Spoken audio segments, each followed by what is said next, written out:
Welcome to Countdown to Infinity, a Marvel's Avengers podcast. We talk all things Marvel Cinematic Universe. And unlike the previous 2 or 3 years, we haven't been on for a while because, you know, there's not a crazy amount of stuff. Although Marvel's slowing down. I haven't still not seen the Wakanda series on Disney or Plus. Daredevil. You haven't seen Or Daredevil? Iron Fist. The new Daredevil. Oh my god! And I barely watched Fantastic Four. Honestly, I'm just Ironheart. kidding. Ironheart, my bad. It's been a while. We're excited to be back. We're recording virtually because you may hear a gristly voice of me. Galactus. Galactus. Yeah, my voice is just as deep as Galactus and not just like a slightly bit deeper than a 13-year-old boy. Huh? Oh no. Get it, point. Oh, we can't. This is live. This week, we're talking in a full spoiler-filled episode on the Fantastic Four First Steps.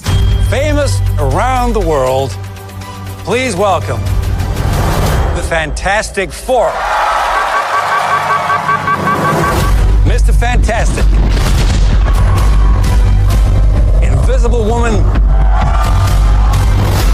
Human Torch, I love you, Johnny!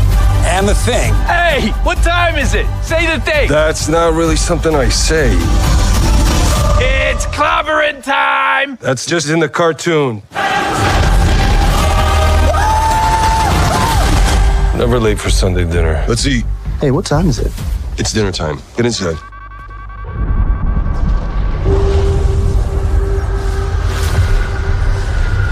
I herald his beginning. I herald your end. I herald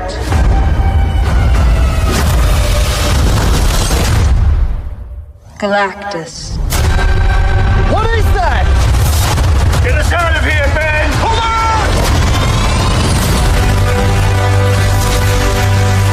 on. Are we safe? I don't know. The clock is ticking. We are going to find a solution. We are going to make it right. You don't want to just crush him. I like that.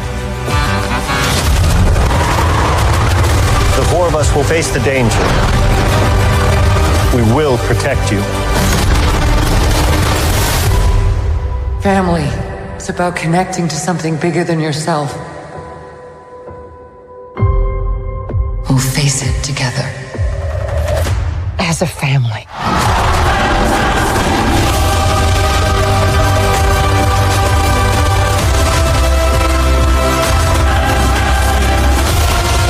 What time is it, Ben? No. What time is it, Ben? No, Johnny. Say it. I don't wanna. Say it.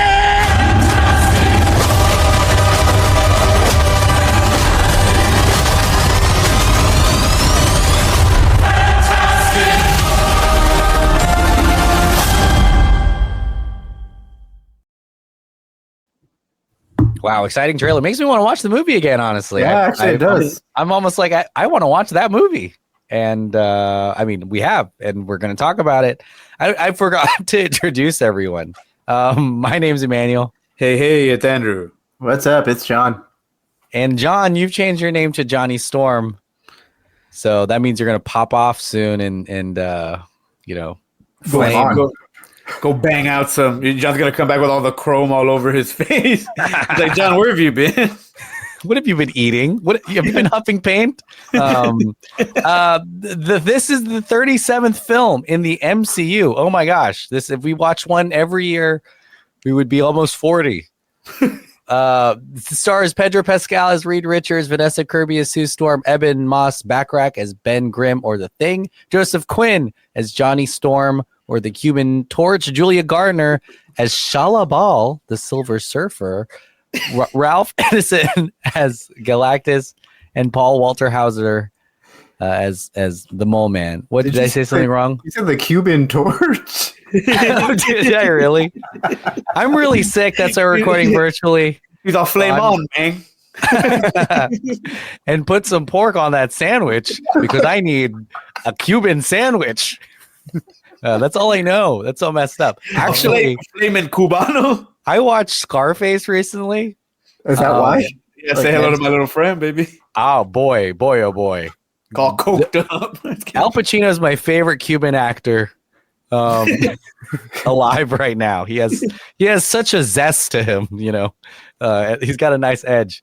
We're going to talk about this in full spoiler fashion. So if you haven't seen this movie, get out. Well, go and watch Fantastic Four. It's still in theaters, but a fresh new take set in Earth 838, a sort of 60s set world with 1964 set world with new technology, a new cast of characters, some new villains, but also some pretty, big earth-shattering, galaxy-swallowing developments. And we'll talk about all that, where it goes. And then, of course, we'll talk that after-credit scene. We'll have that a fun trivia game in the middle. It'll be hard not to talk about the next Avengers movie because it is sort of Fantastic Four-centric in a way because it's going to be starring a villain from the Fantastic Four universe, Robert Downey Jr. As Dr. Doom. Drew, actually, John, you go first. What did you think of Fantastic Four First Steps? Yeah, we had F1. FS. We had F1 earlier in the year, and now we have F4 First Steps. We're missing F1 through 3. But, F2 through 3. Oh, yeah. F2, FF. The next movie is going to be called the Fantastic Four and a half. Too Furious. Oh, and a half would be good, too. Yeah. I'm sorry, John. Fantastic Four First Steps. Well, I had a ton of fun at this movie. I think I've enjoyed. This is coming from someone who's enjoyed the previous Fantastic Four movies. Remind everyone those, just and go all the way back to there was Fantastic Four in 2005. Go older. There's some older ones too. Oh, I've never seen the original one. I've never seen. I don't think anyone's had. Yeah, it never got released. It was like Batgirl. It got cut for tax purposes. It was only made so that they didn't keep the rights. Yeah, and then they ended up scrapping it, but it did leak.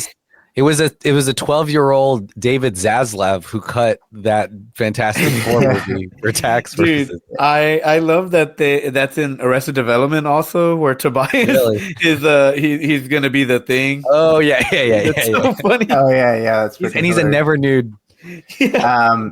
So like, the Fantastic Four movies, the original ones came out while I was in high school, and I thought they were like fine. It's kind of you look back on it now, and it's kind of schlocky and very a little cheesy. I think we've done like Rise of the Silver Surfer for either Revenge of the Sequel or for this podcast at one point. And we did do Fan Four Stick. We definitely did Fan Four Stick for Revenge of the Sequel back in the day. I remember that one. That's the Michael B. Jordan one. It's spelled Fan Four. Oh, okay. It's Fantastic Four, but there's a 4 in the.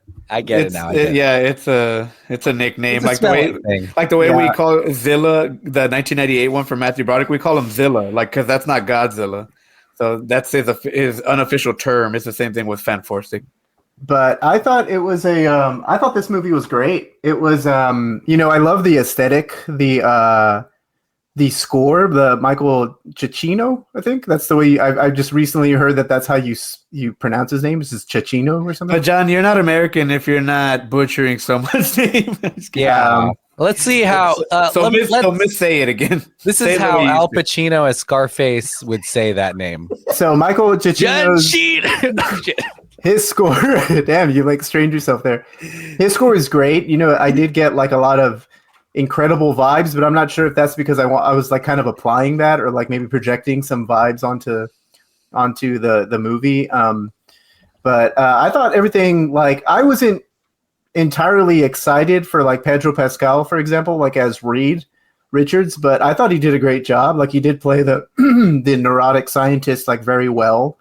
That Reed Richards is, like always having like a backup plan and always having even morally like gray plans, or at least ethically great plans like that. Like he always kind of had them like Oh, what were you going to say, Drew? Yeah, I was gonna say, why weren't you excited for him? Do you just not like him, or do you think he's oversaturated right now, or he doesn't fit the character, or why weren't you excited for him? I think it's because he was like kind of everywhere, like, and so that's why I was a little. I mean, because we had just got cast in like The Last of Us. He's Mandalorian, he's Din Djarin in The Mandalorian, and so he's peaking. This is a lot. It is. I think it's especially when they announced him. I was like, okay, like really, like that's kind of a safer bet. Not that I wanted, like everyone was thinking Buscemi, right? Buscemi. I didn't think I was thinking Krasinski. like Krasinski. No, I didn't think. I wasn't thinking that either. But like Pedro Pascal seemed like very safe because at this point he's in house. Like he's Mando. He's very big. But I was like really, I dug his take on the character, and it was pretty awesome. The aesthetic, the 1965 setting where it's retro future, and it's so like it's like you're watching a live action Jetsons, sort of in a way, because like everything is so, everything's baby blue. It's so bubbly. Like there's like domes over like cars. And Michael Giacchino, man, now we're gonna be like really thinking a lot about how he says his last name. He scored The Incredibles, which was also kind of a similar, retro future. The Screenslaver. We've been having a lot of like the Underminer. We've been having these type of feel like worlds like Fallout. It's the same thing. The retro aesthetic, it's in now, futuristic thing. Yeah. So mid-century modern furniture. It's a weird way to do nostalgia because it's like nostalgia, but it's futuristic. Like it's from the future nostalgia. Yeah, or it's like, the 60s, like but we're not racist. Yeah, yeah, exactly. Yeah, we're not.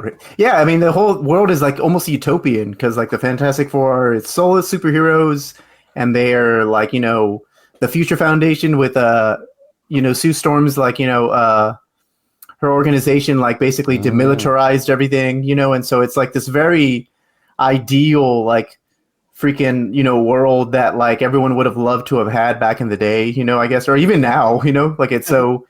But it's so positive and upbeat. It's reminiscent of like, well, I wouldn't say that at all. Actually, never mind. I'll probably get back to that. But it was. I was going to say it's reminiscent of Superman's world, but it's not exactly the same because this one's more idealized and like I said, utopian. It's something that's ripped straight out of the comics too. Like everything works. Nothing's connected to the original MCU timeline, so it feels very fresh. So I had a lot of fun with it. I mean, the Fantastic Four have been I've always wanted to see how a Marvel produced version came about, especially whenever Marvel started doing movies themselves, like Iron Man and all that stuff. And so having this, this come out and it's being like a very comic accurate take on the team. And, I had a lot of fun with it. It was, it's probably one of the better MCU movies that have come out recently. I feel like I say that in every MCU movie because I have fun at all of them. I can find fun things, everything that comes out, but this one is definitely one that like I can't wait to rewatch. It's been a while to say that. I guess I want to rewatch Thunderbolts too, but not picking on that movie. But this one was great. I thought it was awesome. Yeah, one of the bigger. Obviously, Deadpool was a huge success. X-Men's coming soon, but this is one of the bigger, I think, things that fans of Marvel were looking forward to when Fox was bought by Disney. They're like, cool, they can do, and the MCU gets to do a Fantastic Four movie now, and we finally got it. Drew, what'd you think of Fantastic Four First Steps? Yeah, like John, I think I was very interested to see this specific take on the first Marvel's first family, specifically in the MCU. They've had a lot of projects. I mean, I remember when they first started out, when they're like, "There's going to be a Thor movie," and I was like, "How the heck are they going to do that?" Like Iron Man was so grounded and realistic, like no way. And when Cap was announced, like how are they going to do that? And so Fantastic Four was no different when they announced it. It's like, dude, how are they going to pull that off? Especially with the fact that you've already tried it 3 other times and you kind of haven't hit. But yeah. That was a huge thing, I think, going in. I was like, it's, we love Fantastic Four. We watch them all. But there wasn't even I mean we love all the Tim Story ones too, but there hasn't been a Fantastic Four big successful movie. The second Tim Story Fantastic Four kind of barely got greenlit. Yeah. When even like I remember them growing up from the animated shows, because Marvel kind of exploded a little bit in the 90s with their little animated universe with Spider-Man and Iron Man and Hulk having shows with the X-Men, and the Fantastic Four did show up in their own, and Silver Surfer had his own season at one point. So I've been attached to the IP for a long time. I was a really big fan of the Silver Surfer when I was little, just because I was intrigued at the design of the character. And so I think it had a lot writing on it, and I think especially with something like the MCU that's become a little bit more oversaturated and felt like homework, I think this and Thunderbolts were really strong and good showings of the fact that they still have legs, and they just released the projections on what Fantastic Four is going to end at, and it's going to end at like 560 million, they think, or something like that. And granted, it's different than their $1 billion that they're used to and stuff like that. But I think that it was quality, and it didn't feel like homework because you can go into it fresh. But also, it's one of their most visually stunning because of the aesthetic of the retro futuristic type of vibe, and I love all the practical sets and the way they tried to put the thing in most of the shots in a suit, and stuff like that, so that they can enhance it with CG later. But I thought it was really, really cool, and to see Galactus done pretty comic accurate, I thought that was pretty cool. Obviously, people know him being able to fit the Earth in his hand. But I think you kind of have to find a good in between, and the fact that his ship is the thing that runs through planets and then basically manufactures them into sludge that they pump into his back, molten sludge basically that they use to feed him. I thought was a really cool little compensation there for just having him huge and popping planets into his mouth like a Tic Tac, But I also think it made so much sense to introduce Franklin Richards, because you need to give Galactus a reason to not destroy Earth. Because if not, why not just run straight through it, And so in the books, they're Franklin and Galactus are really good friends because they are able to, basically witness the entirety of time. By the end of it, they're the only kind of beings that are around that could withstand everything. And so it made perfect sense to kind of rope that in and give him the motivation to actually have to fight the Fantastic Four. And the thing I think I loved the most about it was it just felt so much like a comic book again, where it didn't have to be realistic or you didn't have to make things fit. John was talking about the old ones being campy and stuff like that, but listen to the theme song here. It says Fantastic Four in the theme song multiple times, and that's reminiscent of those old, 90s shows or any those cheesier type of superhero shows where you had to say the title of the show for some reason in there. But it's something that you don't really explain. You don't have to explain why they got or how they got their powers. You just kind of know because it's the comic book, or because the characters have been around for so long. So I love that it leans into things like that. And I think that the thing that ended up stealing the show for me was Johnny Storm a little bit. I love Invisible Woman because she's the strongest character in the whole thing. And that giving birth sequence, that chase sequence with the Silver Surfer, I think is the best in the whole movie. From when they meet Galactus all the way to the end of that chase sequence, that thing is so wild. It's so deep rooted in the type of interstellar visuals of bending space time while also, giving doing birth. Some other thing. Giving birth, which is crazy because it's one of the most powerful, female moments I think in cinematic history, to not have to, especially on how the way she evolved from being that Mary Sue when she was first created, because she was a little bit more traditional, and oh man, you're gonna go off to give birth, we're gonna replace you on the team and stuff like that, to actually being the powerhouse and the backbone of the team. And then to have that badass, and it's, a cat fight. It's fucking Invisible Woman going up against the Shia LaBeouf Silver Surfer, and everyone else just kind of has to adjust, which I think was awesome. But Johnny Storm, I think, ended up stealing the show just because I didn't expect him to be the best version of the character. And you kind of notice it at the very beginning when the firemen are battling a fire and he flies in and he absorbs all the fire. And you're like, damn, that's what makes him different than the other guys. The other Johnny Storms couldn't absorb that, or how quickly he jumps to defend his family against Galactus on the first go, or to decipher and kind of be the reason why they have that extra edge in Shia LaBeouf against Galactus.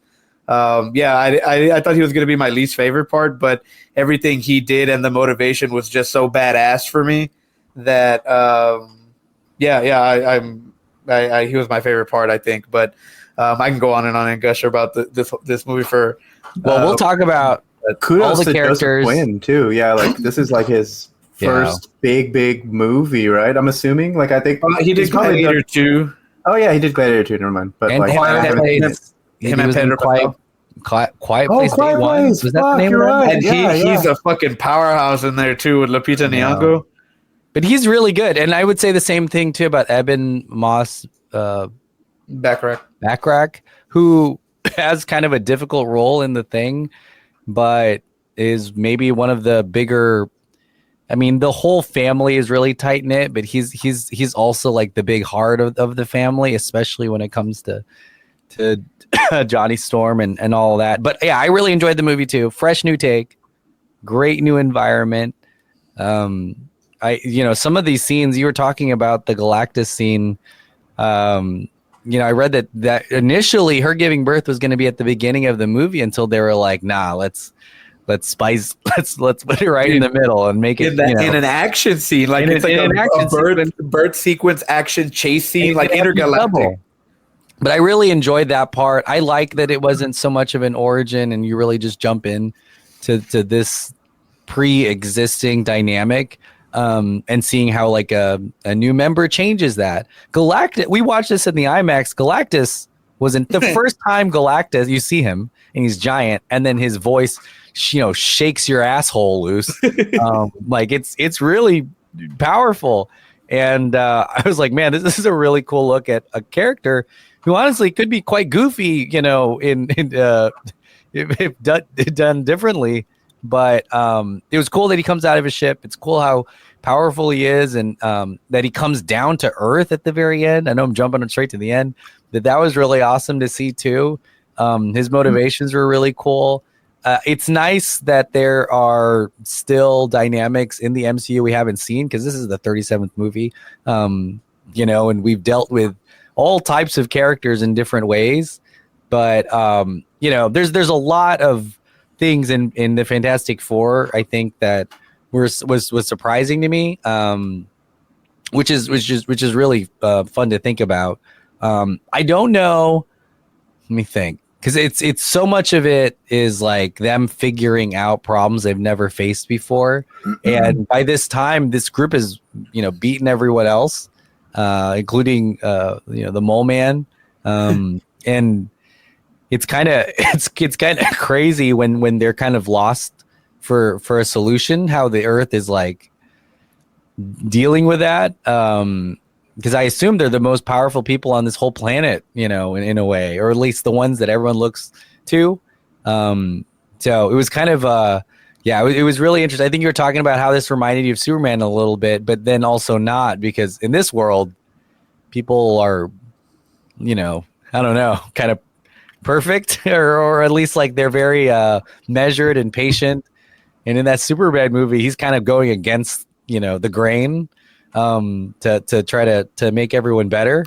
But I wonder what happens. I mean, there's a point in the movie where they try to transport the whole world to another galaxy to keep running from Galactus.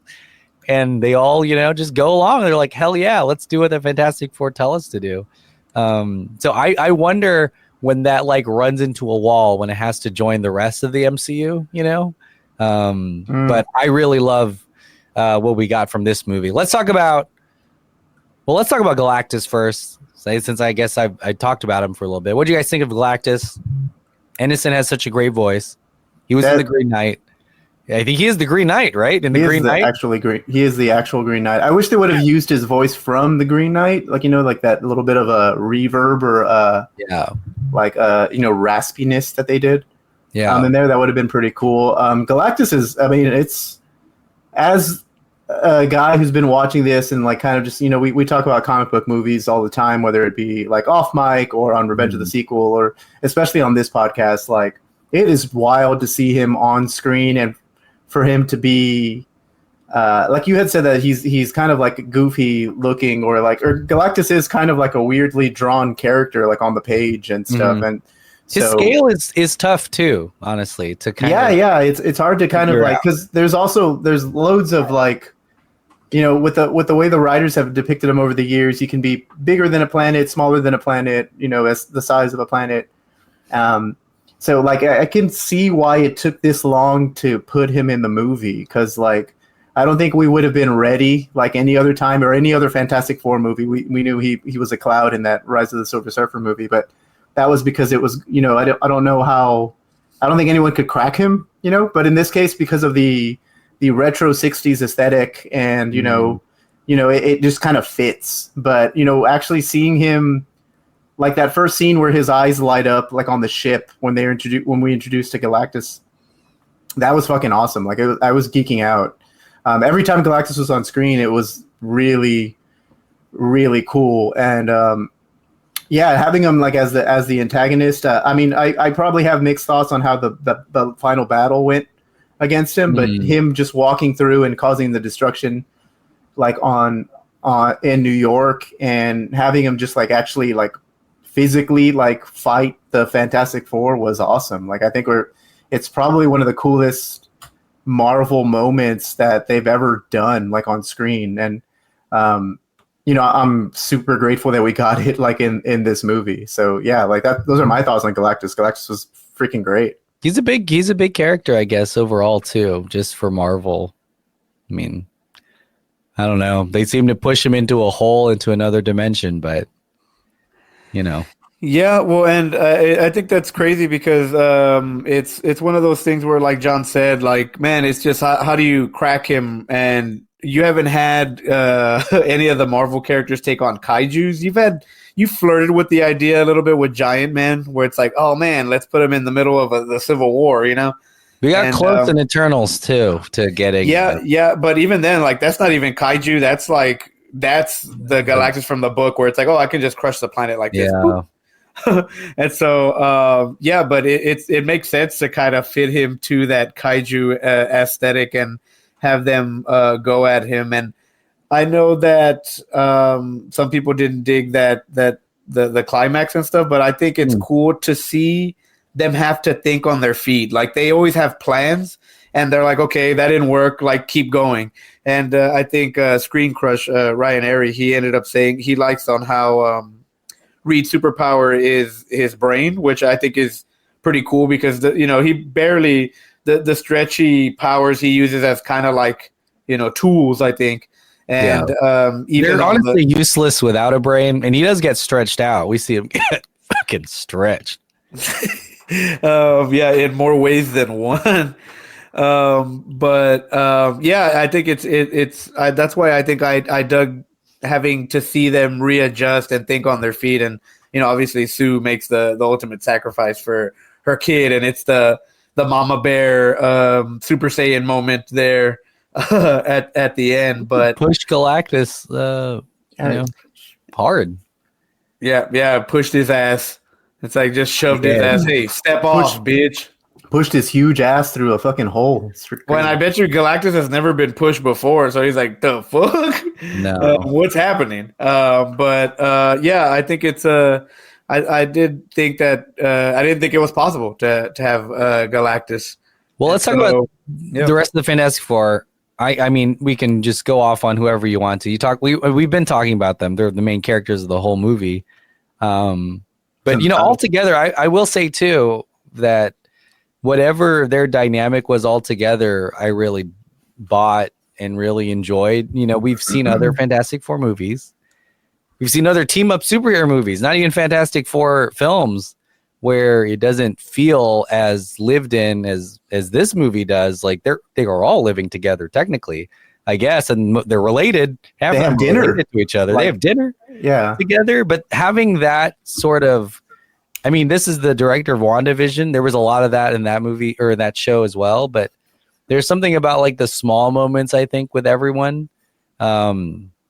You know, the Thing cooking, their robot that they're always joshing with, Herbie, like all of those little things, I think added up more for me than any of those big, you know, giant moments where they're sacrificing their lives for each other, basically, which is really neat. And I don't know, like they very quickly had me on, you know, believing that they were like a legit family unit, which is sometimes like the opposite in most superhero movies where they're, you know, so alone or whatever. Yeah, and then they have to come together at the end. Come together, figure it out. But I thought that was really neat and not easy to do, honestly. And part of it is the cast, I'm sure. They seem to be really close.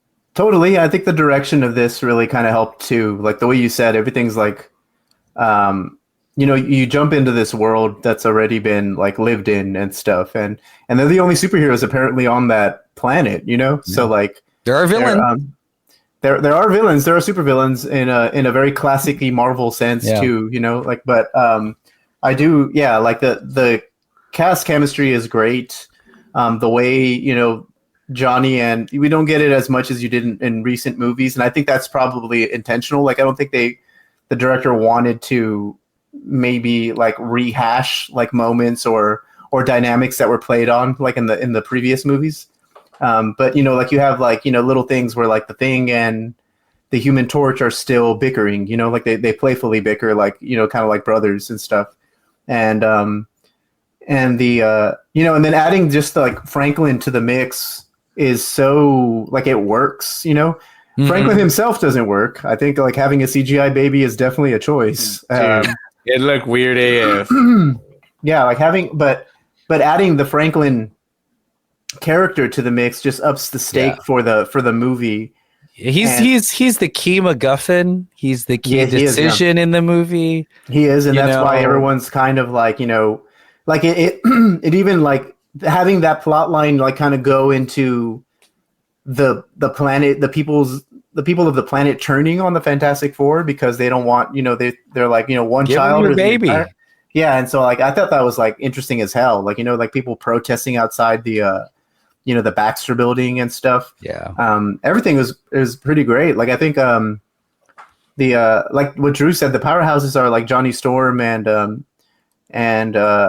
Storms.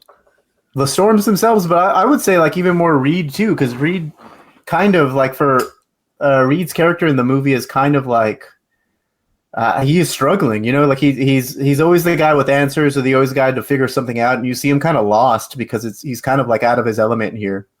And you know, and then he does have the obvious plan where it's like, oh yeah, to get rid of this, we do have to give Franklin up, but like he doesn't want to depend on that plan because it's like his son. So yeah, you know, and then that causes like a rift between him and like there's a great moment where I think like Susan realizes that like that's you've been thinking like it's like you actually have this you have this plan in mind, and she like goes invisible and just like walks off, and that's like that's a really cool, like, you know, that's a real argument that like you know some families have, you know, maybe not to give their baby up and stuff like that, but yeah, I'm talking about like just a real moment of like them like pissed at each other. And all of that really works for me. Like that's pretty great. I think they're still forced to. I mean, even with the plan that they have with Galactus, they're forced to at least jeopardize, albeit like just as a trap. But you know, they're forced to put Franklin in harm's way at some point, anyways, which is really tough for everyone, I think. But it is, it's a crazy thing to think about. Especially since they spent so much of the movie building up to how important motherhood's going to be, what a great moment this is, like what it means for everyone as a group, for it to suddenly turn on its head and be like, well, shoot, like what's the you know, what's the moral thing to do? Where we, you know, whose life is more important? What's the what does the world mean? You know, it's kind of crazy, and also like insane how smart Reed Richards is to be like, look, I don't want to give up my baby, so we're just gonna teleport ourselves to a different universe. Yeah, and that's so like Fantastic Four-y too, like because it's I don't know, like most of those books contain all of that shit in it, you know, and it's even the teleporting, like, you know, Reed in the comics has like multiple versions of Reed have like multi-dimensional like gates, you know, like so like, you know, all of that stargates basically. And I love the fact that like that this one kind of like, oh yeah, this guy can do that, you know, and that this family they're capable of doing such ridiculous things, and we don't have to explain it in the lens of a traditional MCU thing, like how the realistically it would happen and stuff. Yeah. And so like I love how fantastical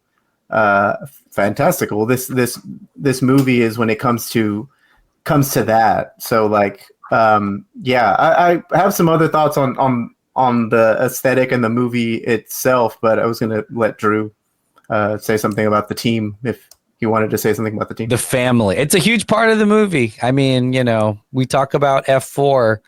We got to talk about F1 through 9 as well. Fast and Furious and the family. And the Marvel movies that release this year are just so fitting because Thunderbolts is about family as well, or finding your support system, you know? But this one's just a little bit more. And the more we talk about it, it's funny because we're like, okay, well, Vanessa Kirby is the MVP. No, it's Joseph Quinn. No, it's Pedro Pascal. And it's like, yeah, they all kind of are able and capable of carrying the load each on their own, that it's kind of tough to decide on who is the real MVP and who. It's not the thing. I'll say that. Yeah. Oh, damn. Got him. John was able to decide right now who it wasn't, at least. but hey, 3 out of 4, maybe. Hey, 3 out of 4 is fault. That's not a bad thing either. Well, I don't think when it comes to the thing, it's not his fault. Like it's not. I think there's a lot of the movie that feels like every Marvel movie that was left on the cutting room floor, and so like there are hints to me. To me, there are hints of like the traditional thing storyline where it's like I'm ugly and I'm a monster. Yeah, but we don't follow through with that entirely. I think it's because they didn't want to rehash it, like the way you were saying, where like the last two, that's all it's been. The last 2 iterations, more so in Fanforstic a little bit more. Yeah. But Michael Chiklis was the same way, where it's like, oh, I'll never have a wife or whatever, you know? We've got time, but I do feel like we got, you know, 3 of the 4 of the Fantastic Four had a lot more to do. When at the beginning of Avengers Doomsday, when Vanessa Kirby, the Invisible Woman, sounds the alarm because of what's happening, the thing pops up, says it's clobbering time, hits the fuck out of our intruder, and then he redeems himself. And he actually he's the only one that actually like finds Natasha Lyonne, you know, at the soup kitchen or whatever. Like he goes out. He does go out. Yeah. He leaves the tower and he's trying to get back out there. Yeah, and he does. So, you know. And he's pulling bitches. I was kidding. Poker face. Damn. Dude, that I know. And I was like, damn, that's he's pulling school teachers. He's going down to the schoolyard. I want to give a shout out to Natasha Lyonne because she was dressed so much like she has a headband and everything, and I was very reminiscent of the character she looked like in But I'm a Cheerleader, which is one of the movies that kind of like put her on the map back in the day. And so that's pretty cool that they kind of the way she looked in this movie was kind of like, I don't think anyone's flat out said it, but I think that was a little homage to her character. I also do think she could be an X-Man or something. She can be in anything. Like, dude, she was in What If, maybe? She was in What If season 3. She was Howard the Duck's daughter with Darcy, Kat Dennings, and Howard the Duck. Yeah. Yeah. Well, since we're talking about kind of like side characters. I really, really enjoy. And look, we're talking about how serious this movie is. It's also a really fun movie. It's a really funny movie. And I think some of the funniest moments are Paul Walter Hauser as Mole Man. I think that was really cool to see him there. He's really funny. He's also Mole Man to the, he's underground and he's stealing stuff, but also he's like the leader of an underground country. So you got to pay him some respect. He's like a freaking, charismatic guy. He's a king. And I thought that was really cool. Then and you know what? If I'm not mistaken, John Malkovich was Red Ghost. Yeah, was cut from the movie to sort of playing. I think like kind of another comedic. So he was supposed to be. Remember, Reed is fighting an ape at the beginning. That was Red Ghost's apes. They're his genetically engineered apes or his smart apes. And there's a lot of interviews where they say it's so sad because and I just watched Opus with Ayo Edebiri, and Malkovich plays like a pop star Elton John type that like comes out of retirement or something. But apparently he was going like 110% for this role that they had to cut. So Marvel, get out there and release the Snyder cut of Fantastic Four. We gotta watch it. We're gonna play a quick trivia game real quick, as we do per usual, and then we'll come back and talk about the movie. These are all trivia questions about Fantastic Four. The Rise of the Silver Surfer. I'm just kidding. No, the first steps, what we watched. I was looking back. I was like, do we make joke ones? And we don't. We take this very seriously. That's the other podcast that we other podcast. I can't remember how many like off-topic games there are. That dumb DC podcast that we do. But these are questions about this movie, Fantastic Four: First Steps. John and Drew are going to be able to type their answers into the chat, and I'll read them out loud. First correct answer gets the point. There's not many because this movie just came out, so a lot of this stuff is you had to make up. I know a lot of stuff I had to make up and isn't real. But yeah, what object named Jennifer was used for lighting reference for Ben Grimm's character on set? What fucking object is yours? What object nicknamed Jennifer was used for lighting reference for Ben Grimm on set? Drew typed in rock. John typed in orange. It was a rock. They had a sand rock named Jennifer that they would float in so that they can do the reference. Which I bet maybe had googly eyes or something like that. Oh, it was probably orange too. A little everything everywhere all at once reference. Yeah, a little it's just EAO. Geode from Star Wars. Deep cut. You're not gonna get this one. Okay. Maybe. Named after a famous beer, what was the film's working title during principal photography when filming started? Named after a famous beer, what was the working title for this movie during principal photography? It has to be maybe like a classic beer. So maybe like an interesting title, I will say. I don't know. The other clue, I guess, is I don't know what the connection is. That's why I would say it was hard. I was like, there's not really a huge one. John said Schiltz? What is that? I don't even know what that is. Schlitz. Oh, shits? John typed in shit. Just I don't know if your beer. Drew typed in Corona time. It was Blue Moon, which isn't really. Is that clever at all? It probably wasn't even referencing the. I mean, I guess the beer, made a connection to the beer, but like because you're an alcoholic. No, well, I'm just. Whatever. What song? Now, this is you. How many times have y'all seen this movie? I think you need to watch this 2 times to get this one. I've only seen it once. Okay, well, let's see. I mean, sometimes this stuff really leaps out, and you remember this. Yeah. What song served as the wedding song for Reed and Sue, fitting the retro futuristic 1960s vibe? Oh yeah, I don't fucking know. This song played. When the fuck did they get married in this movie? There's a lot of archival footage. I'll say that about the movie. We talk about how they drop you in the middle of them being superheroes already. Oh shit! I was about to say the same thing. They help you a lot. You both guessed Blue Moon. The correct answer was "I Only Have Eyes for You" by the Flamingos. Yeah, it was on the on-screen rants video earlier. That's like classic wedding song. So if you were like, just going through the list, it was "Shake Your Ass But Watch Yourself." I was kidding. Cisco's "The Thong Song." Now this is kind of crazy. Kevin Feige shared a clip of Galactus from this popular video game as creative inspiration for the design. What video game? Kevin Feige shared a clip of Galactus from this video game as creative inspiration. What was the name of this video game? I already said Ultimate. Oh shit! Ultimate Alliance is what I meant. Yeah, I guess shit. Oh, I already had it. Incorrect. The correct answer was Fortnite.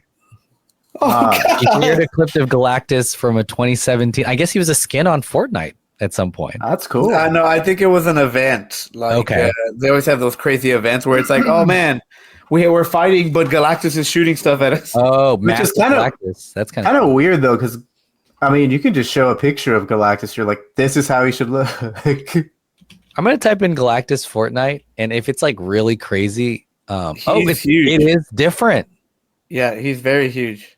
This is, here we go. I'm gonna maybe just share it for scope, probably. Like maybe just like as a scope thing. Yeah, no scope. Look at that. Yeah. See, like, I get that. Yeah. Look how big he is in the freaking game.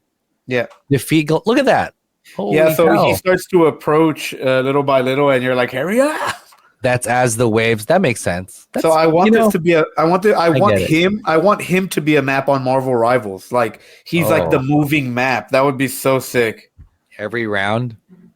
This is the last question already. You're in his ass.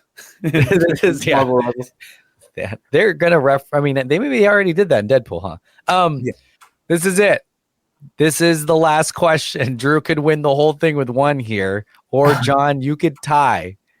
This is Price is Right rules. Closest without going over. Prison. Paul Walter Hausen admitted to leaking his role as Mole Man before the announcement. To how many people? He was so excited joining the MCU. How many people did he tell that he was Mole Man? Drew guessed 70. John guessed everyone's favorite number, 69. If you don't get it, imagine the circles are heads and the other parts are the rest of the body. Drew, you got it right on the nose. He says he told 70 to 80 people. Oh, shit. That was like an article like today. Fuck, I should have remembered it. So, Drew, you won it with 2. Congratulations. I would tell more than 70. Actually, 70 people is a lot of people. That's a lot of people, yeah. Like he must have talked fantastic. Do you think it was like the crew? Or like who the fuck was he talking a group. To? He told a group of people he said he told a lot of family and friends, and then he said he just told strangers. Oh, wow, okay. Yeah, he definitely texted Richard Jewell immediately. Yeah. It's like, guess what, homie? We on the way up. Richard. He told Sebastian Stan because he was in I, Tonya with him. Oh yeah. I love Paul Walter Hauser. He's always really funny, but I know he can freaking kill it. Me and John just watched him go in The Naked Gun. Pretty good. Oh yeah, nice. He was in that one. Yeah, funny double boy, whammy. Funny boy. We've talked more about Paul Walter Hauser than Vanessa Pedro Kirby, Pascal. Pascal, which is kind of crazy, but it's fine. It makes sense. Awesome. The homegirl Silver Surfers and weapons. Shit. Oh yeah, what's her name? Julia Gardner. Yeah. Let's talk about Julie Gardner. Silver Surfer. It was an alteration, I guess. Switch. As well. Yeah. They went. They went with Nordic Rads. No, they gender swapped. No, she's a female Silver Surfer. What did you think of her? Comic accurate, baby. She's Norrin Rad, the original Silver Surfer's wife. I think in What If she ends up appearing like this. But Galactus has had many heralds. So if you didn't like it, then you're not going to like it when Punisher is fucking Ghost Rider. He's not fucking Ghost Rider. It's cool that she's Ghost Rider. It's like crazy to have a herald. It feels very like and it was the ominous. sympathetic thing, and that's why I think it's so cool that Johnny Storm was able to. Yeah. And ultimately, I think they needed motivation for Johnny Storm, and he's a big womanizer in the books. And so like he's always fucking aliens and stuff like that. And I think one time like they're on the verge of peace with Doctor Doom, and then he bangs out Doctor Doom's wife, and then you're like, oh man, and then it like crumbles the whole thing, and he becomes a villain again or whatever. But yeah, so that's so on character with him. He brought the boom to the Doom. Hey, he's just got this fiery libido. And so yeah, I think that's why ultimately they ended up making it Shia LaBeouf. She doesn't like him, but he likes her. I think that was really that was a really funny part of the thing, because they reference that often. But I there was something really 60s about trying to decode her song. Backwards. Because do you remember on the Hotel California? All those backwards, records where they're speaking to the devil or something. Yeah, Ivan Niaj. Yeah, that was really cool too. I don't know if that was intentional, but it perked up my your devil music. My pastor. Yeah. My pastor called me saying, "Hey, get that Silver Surfer backwards." Yeah, I thought like she was great as and it's obviously the swap, but Shia LaBeouf for Norrin Rad is obviously like noticeable, and I think they did it again. Her name, but you can't say Michael Chiklis. Giacchino. I said it right, Giacchino. Gigachino. Yeah, I'll take a tall Gigachino with non-fat, no whip. Yeah, I think she was involved in the coolest sequence of the movie, like the way Drew said, like that space sequence when they're being chased by the surfer through the black hole. That shit was awesome, and so I think that like that's if we were talking about the MVP of the movie, like I think Silver Surfer really does kind of deserve to be mentioned there. She does the storyline is very similar to the Silver Surfer story we got before, because it's the same story. It's the coming of Galactus, and there's a change of heart at the very end where she literally comes out of nowhere. She does come out of nowhere. She smacks Johnny, which I think is like, it's like it wasn't meant to be like a comedic moment, but I saw it as that pretty funny, because like Johnny's about to like everyone's trying to sacrifice themselves, and then she kicks him literally with his board, like she smacks him out of the way, and then she goes for it. But I thought she's got some. Yeah, I thought she did great, and I think that like Drew said, like it is comic accurate. Like Shia LaBeouf is a herald of Galactus, the Silver Surfer in the comics. I think they're saving, just in case like a future installment like Norrin Rad will take the stage again. But we also did get him in the Tim Story sequel, so like again they're trying not to rehash anything we've seen before. So, but it worked out. Like there's a lot of strange parallels between some of her scenes and the original Silver Surfer storyline, like that we've seen in the movie and the previous movie, The Rise of the Silver Surfer. But I think that's intentional because one, it's the same character basically, and then two, like that's what the Surfer does in the comics. So like, I don't know. I thought it was rad to have like that storyline, especially to up the stakes too, because like every time the Silver Surfer comes to Earth, and you don't know what's going on, like that's like that's a sign that shit's about to hit the fan, because Galactus is coming to chomp on that Earth ass. The ass of Earth is basically the South Pole. Let's do this. Let's talk about the mid-credit scene. And then I don't remember the one after that. The one after that is just the cartoon where it's singing the song, and it's like the cartoon where it's like Okay. I guess there's not much to talk about, honestly. But Franklin's grown, not grown fully. He looked like little Atticus. Shout out to Brent. He's older, and he's got a visitor. They come for him at night. No, it's in the day. While everyone is there, everyone is at the Baxter Building. He sneaks in, and I don't even know if we really get this, but so it is Robert Downey Jr. It is him. We get Robert Downey Jr. as Dr. Doom. What does he say to Franklin? I don't even remember. He says "Goo goo gaga, motherfucker," and then fucking takes his ass. He says, I'm trying to think of the Scarface line, but I can't because I Say really hello to my little friend. Oh, that is what he says. But what do you think about that? I mean, I guess we're just like cool. Yeah, I think it's interesting. And so obviously they haven't jumped dimensions yet. Even though Screen Crush was like, hey, what if they went next to those black holes and they went too close and they jumped into another dimension or whatever? Because that black hole sequence where they try, end up trapping the Silver Surfer for a couple months to let them build their thing. Yeah, and we do know that there is a ship coming at 616 Earth at in Thunderbolts. So I think what happens is Invisible Woman sees that, yells bloody murder. Obviously, get out of my house. It's red alert. All the Fantastic Four jumps up, fights Doom. They put Franklin in the ship to send him to a different reality, so that the way they can't, Doom can't get him, and we'll be there momentarily. And so the ship at the beginning of Thunderbolts is Franklin Richards, and or with Herbie or something. Yeah, exactly. And so it'll be something like that. Even one of the Fantastic Four, like I don't doubt that it's like Sue or it's the Thing or Johnny Storm or something, But we know that obviously that they have to jump dimensions soon, and it doesn't happen in this movie. So we're the next movie is Doomsday, Avengers Doomsday. So yes. I would assume we're spending a lot of Avengers Doomsday meeting Doctor Doom, figuring out what's up with Doctor Doom.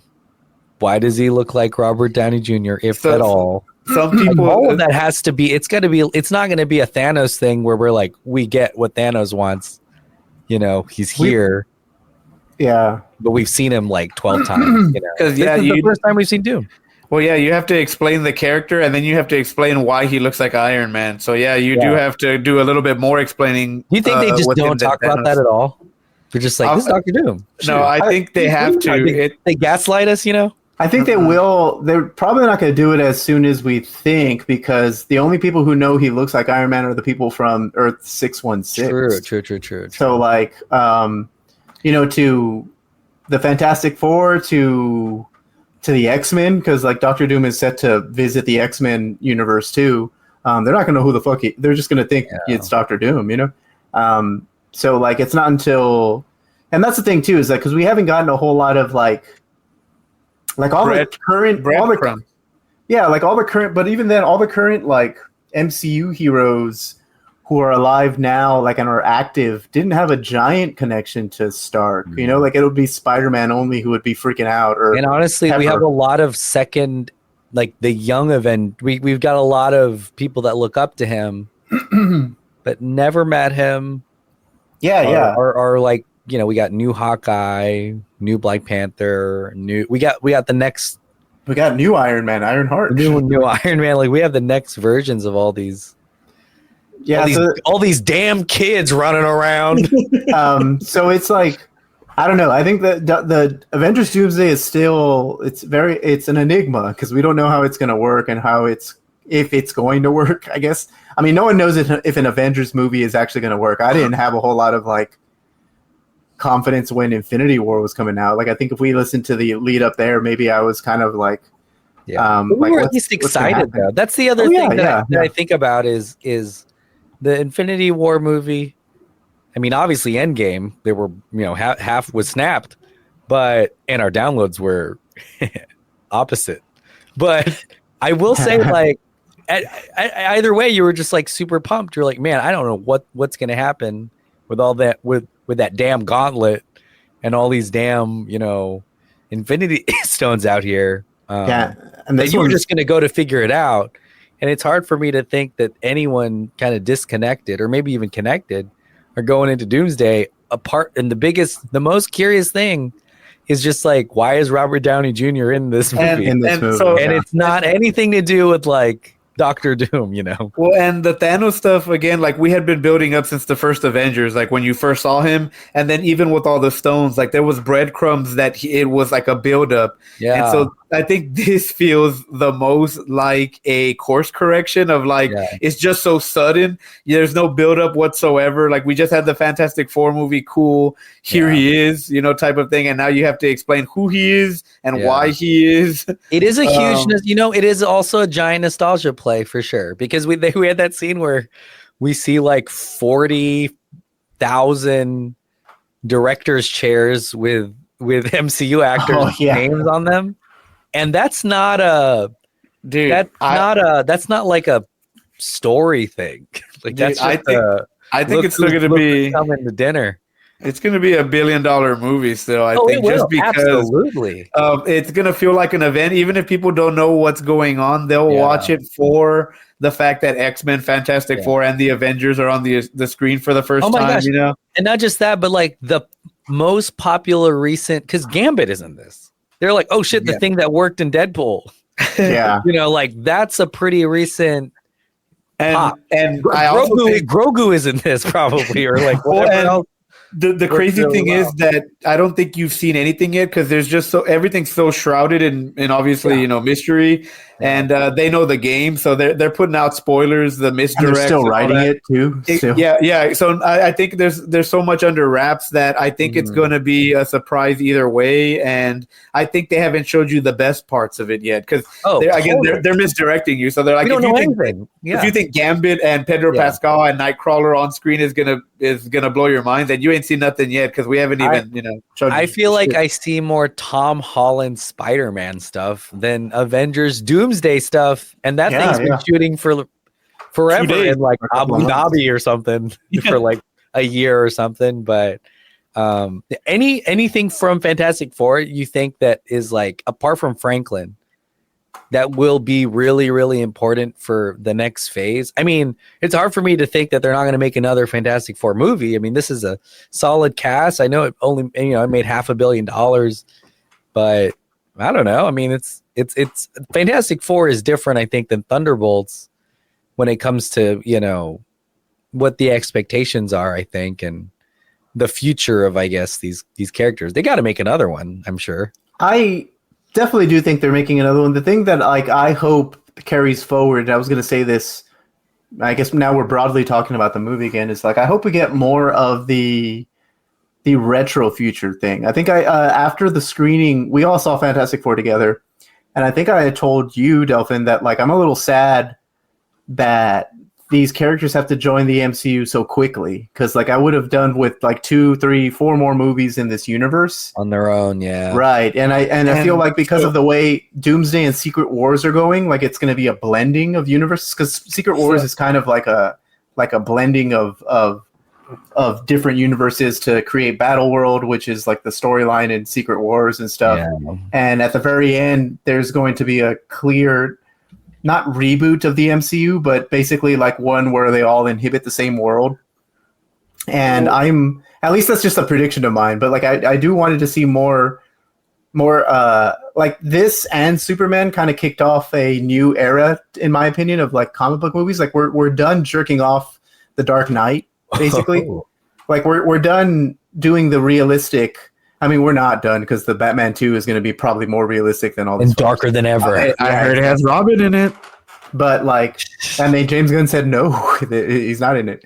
But like I'm thinking that like, I'm embracing the fact that like these two movies are very comic booky and very like, fantastical, in the sense that you're literally, with these movies, you're kind of opening a graphic novel or a comic book to like, that's the world you're getting on screen now. Like we're at the point where like we probably don't need a whole lot of explanation to. I mean, some people probably do, but the majority of we've had comic book movies for so long now that like we don't need the like, oh, everything's realistic type of thing. We don't need the realism or any of the grittiness that like that they tried to do to retool these characters for like a lot of brooding anti-hero emo. And I think that will play into like I hope that they don't do it with the multiverse all together. Like they're all on the same planet. I hope that it's, I don't know if you ever watched the CW shows, but it's like when the Flash and Supergirl would cross over, where she's like, oh, here's this interdimensional fucking wrist communicator that you just push it and a portal pops up and you can jump into their universe. I think that would be a little bit cooler. Like if they, obviously, they kill off a whole bunch of the universes, and then there's still like 2 or 3 still remaining. That way they can go back to theirs and live out in their futuristic life, or you can still have that aesthetic. And then when something intergalactic or cross-dimensional, because not everyone's that kind of threat. Kraven the Hunter is not an interdimensional threat. You know what I'm saying? But when there is someone, he's barely a threat. Yeah, exactly. And so when there is that kind of person, the Beyonder comes in, then you can hit the signal, and it's like, oh shit, this whole other universe is fighting for reality itself. It feels they all have to combine. It kind of feels like in the MCU proper that like the TVA is I guess Loki too, because he's holding everything together. That vehicle, and he comes into play too. I heard that Doom is after him specifically because of maybe this Franklin Richards thing. And Franklin Richards, Loki, and America Chavez are supposed to play big roles because they're all interdimensional jumping beings. I'm excited for Chavez because that was kind of the coolest part of Multiverse of Madness. A little bit was this, her whole thing that she's capable of doing and looking for her parents or whatever. She's training at Kamertage. Oh man, she's gonna be unleashed on the world. But I do think that there's this world. Like I think we could spend more time in, and we totally could too. If apart from treating it sort of in the way that I talked about the TVA, but the TVA is in Deadpool, and the TVA is sort of just a tool that helps us kind of break down how meta. Yeah, they're watching scenes from movies, Wolverine, in the TVA and stuff. But I do think we probably could spend time. I mean, it would have to be post Avengers, of course, in the Fantastic Four world, just kind of settled. But it is hard, but I do think they're also insulated because Reed Richards, and he probably already theorized there are all these other worlds out there. So he's like, that's cool, but I'm going to chill in mine with my, robot and my wife and my kid, and we'll have our own little adventures. And it won't be as crazy as, this is one of the only other worlds we visited, but it won't be as life-changing for anyone else, I think. Mm-hmm. So we could keep going with a retro. I'm hoping so. Cause I was like, cause like, in comparison, this world is just so, mainly visually, like it pops so well, and it works to it works to the way the characters are portrayed and everything like that. And then having them just cross over to our old boring MCU looking world compared, yeah. The end of Thunderbolts, we were like, oh shit, Fantastic Four looks a little, that ship's a bit gritty to me, love. And I will say too, I don't know. I forgot what I was going to say actually. But it's the brain fog. It was related to Fantastic Four.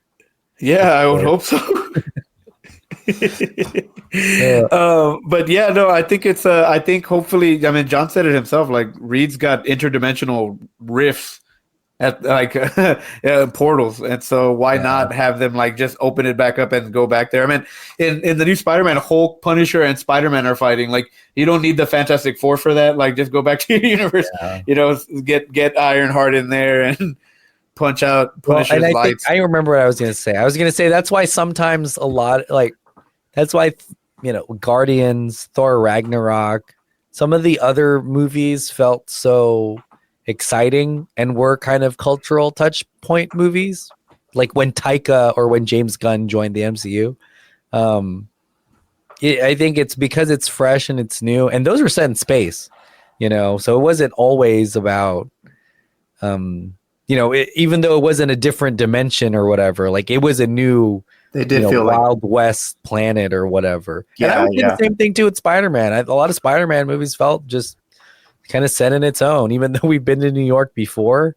And I do know that Iron Man is like in a ton of Spider-Man movies now or whatever. Punisher's Daredevil's in New York. Yeah. But it is, I don't know. It is all about, I think, the feeling of freshness. And Thunderbolts did that, I think.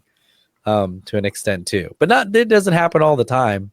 I guess it's just marrying that plus the mass audience also, falling in love with something new like that. Because Fantastic Four made $1 billion. I'm sure we'd be talking about Fantastic Four 2 like now. 42 out now, VOD or whatever.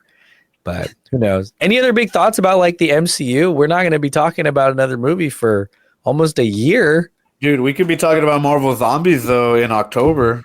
Good timing for Marvel Zombies. Yeah. MCU, baby. I really want to watch all the Wakandas because I hear they're pretty like lore. Are they out already? Are they not out? No, I don't think they're out yet. I think it comes out like at the end of the month. Trailer. But that's got the Iron Fist in there. And you're like, damn, they integrated everybody because Jessica Jones is in Daredevil and now Iron Fist is in the MCU. And so it's like, sheesh. Fantastic Four was great. I thought, I think the bar, a lot of people would probably say that the bar is low for Fantastic Four quality movies and stuff. And I think this kind of this certainly went above my expectations when it came to that movie. I had a lot of fun. It's the quintessential Fantastic Four movie now. Everything is on point. Could have gotten a little bit more of the Thing, like I said, and maybe maybe the last fight, just as my opinion, could have been a little more exciting.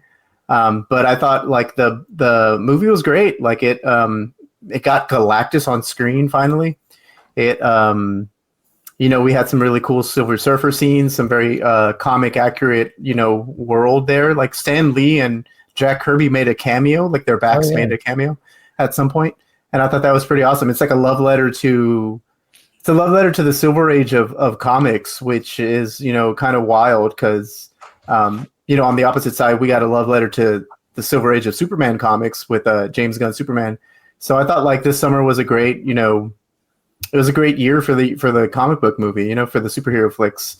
And Fantastic Four was just, it was a whole lot of fun. Everything about that movie was great, so I thought, I want more. I really want more Fantastic Four. I can't wait.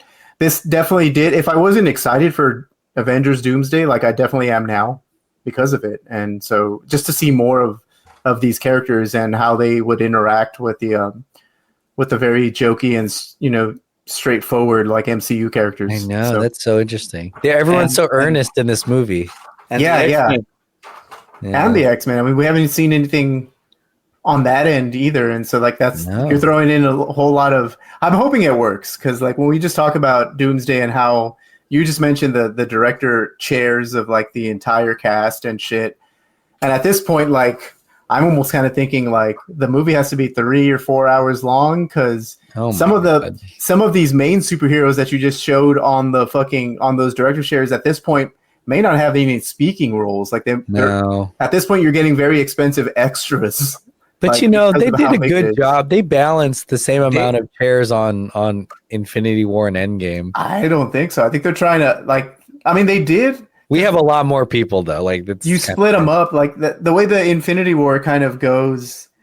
Yeah. Especially Infinity War is you split up the cast because practically you can't shoot everybody. And then they snapped half of them and they were just the OGs are gonna that kind of worked well and it made sense. Also, we only got rid of Cap, Iron Man, and Black Widow. Everyone is think of how many. You didn't just replace the 3. No. There's 20 plus, 30 plus. And in some ways, Iron Man's back, so it isn't even that. Yeah. We got rid of 2. ScarJo's not coming back. And Chris Evans. Chris Evans. But to be honest, even them, they might come back. They might be a surprise waiting to happen. Chris Evans already has come back. You know who has the best self-control? ScarJo. Chris Evans already back in Deadpool. But she's the only one. But also because of that lawsuit, baby, she was like, ooh. You're going to use me in AI? Hell no. I'm out of here. Yeah. And she's busy. But the movie. I echo what John said about this. It's the definitive Fantastic Four live action now, which I think is pretty cool because it makes me, I told John, I said, man, Disney should be fast tracking some sort of ride, where you're in the Fantastic Car and at Disney, because this is going to be the start. This and the X-Men are going to be the start of your next 10 to 20 years of story if they go that far. But also, it's just a classic. Like I think I ordered some of the figures, and people were like, "Why'd you order so much?" I said, "Well, because like even if the movie's not a thing, no pun intended, you want to have Fantastic Four figures in a comic book store, you know." And so it's pretty cool that you these order are going to more be the defaults. thing hands. I did order the foam thing hands, yeah, and I ordered Herbie backpacks. Like there's like Loungefly Herbie backpacks. They even have I think there's a Herbie play set where like you open it up and you can play with all the little figures and stuff. But nice. But yeah, and so it's really, really cool to think of people when people bring up Fantastic Four that this is the version, because it is a really, really I think neat iteration of it and finally brought to life and realization. But yeah, I was like they have the meet and greets at Disneyland and stuff, and it's like, damn, I would already be trying to, like, you know how they have Hyperspace Mountain instead of Space Mountain during the Star Wars month. They should do something like that for Star Tours, but like a Fantastic Four overlay where they replace 3PO with like, oh my gosh, it's like totally makes sense. Feels like that, you know. Tomorrowland is like retro future because they built it in the 60s. And if not, like tear down the Buzz Lightyear's Astro Blasters and get something else. Like, dude, that's them kids gonna riot, bro. The Ass Blasters, bro. They could just ride on the one that's, what is it? The Astro Orbiter, the one that's in the middle. Yeah, they get to control the height of where they're going. That's good enough. But enough for them. But yeah, but it's cool because they do have the meet and greets of Herbie and the Fantastic Four in Tomorrowland and not at Avengers Campus. That makes total sense. Which I think you should start to lean into things like this for sure. And why wouldn't you fast track? You like, depending on how Doomsday goes and Secret Wars goes, that's gonna show you as to where everything lies. Of like, whoa, man, Pedro Pascal died, and now we have a different version of Reed, you know, or something, or multiversal, or a different version of the Fantastic Four again, or whatever, you know. But yeah, I think that's going to determine on if we get to revisit this specific world. Because if Doom just wipes it out after he spanks Loki, then that would suck. Yeah, I mean, yeah, it's a fresh new take. I think we've been saying it. We really enjoy it. We hope that there's more.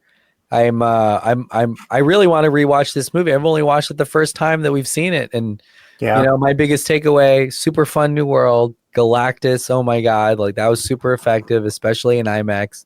Which in IMAX, you got to watch in IMAX. You can see like the little, you can see from his like the top of his giant helmet to his little toes, dude. Well, and in IMAX, when he looks at because in the regular one, when he looks at the Statue of Liberty.